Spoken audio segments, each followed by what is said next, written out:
You know, when I was a boy growing up in Arkansas, I thought it highly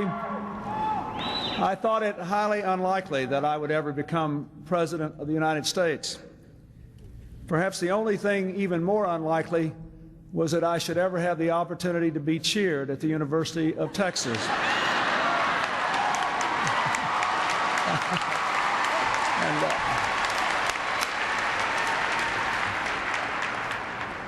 My wife told me about coming here so much I wanted to come and see for myself. I also know, as all of you do, that there's no such thing as saying no to Liz Carpenter.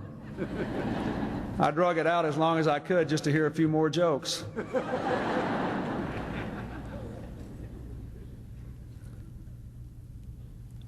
My fellow Americans, I want to begin by telling you that I am hopeful about America. When I looked at Nicole Bell up here introducing me and I shook hands with these other young students, I looked into their eyes and I saw the AmeriCorps button on that gentleman's shirt. I was reminded, as I talk about this thorny subject of race today, I was reminded of what Winston Churchill said about the United States when President Roosevelt was trying to pass the Lend-Lease Act so that we could help Britain in their war against Nazi Germany before we ourselves were involved. And for a good while, the issue was hanging fire, and it was unclear whether the Congress would permit us to help Britain, who at that time was the only bulwark against tyranny in Europe.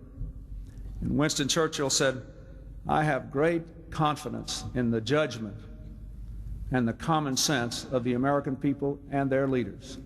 They invariably do the right thing after they have examined every other alternative." So I say to you, let me begin by saying that I can see in the eyes of these students and in the spirit of this moment, we will do the right thing. In recent weeks, every one of us has been made aware of a simple truth. White Americans and black Americans often see the same world in drastically different ways, ways that go beyond and beneath the Simpson trial and its aftermath, which brought these perceptions so starkly into the open. The rift we see before us that is tearing at the heart of America exists in spite of the remarkable progress black Americans have made in the last generation, since Martin Luther King swept America up in his dream and President Johnson spoke so powerfully for the dignity of man and the destiny of democracy in demanding that Congress guarantee full voting rights to blacks.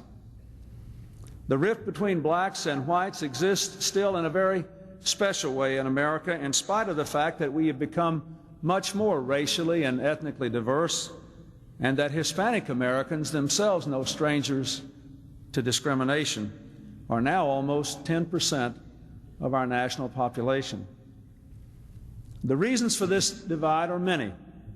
Some are rooted in the awful history and stubborn persistence of racism.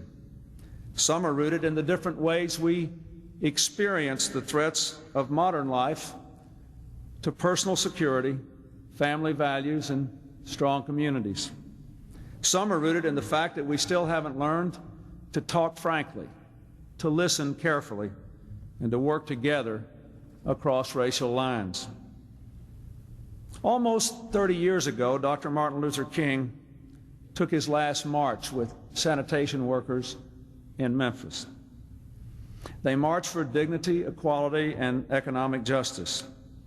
Many carried placards that read simply, "I am a man."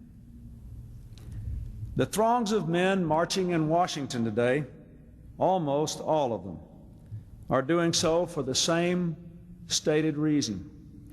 But there is a profound difference between this march today and those of 30 years ago.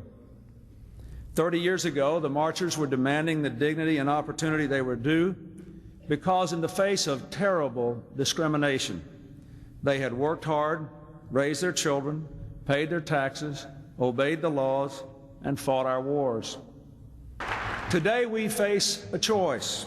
One way leads to further separation and bitterness and more lost futures. The other way, the path of courage and wisdom, leads to unity, to reconciliation, to a rich opportunity for all Americans to make the most of the lives God gave them. This moment in which the racial divide is so clearly out in the open need not be a setback for us. It presents us with a great opportunity, and we dare not let it pass us by.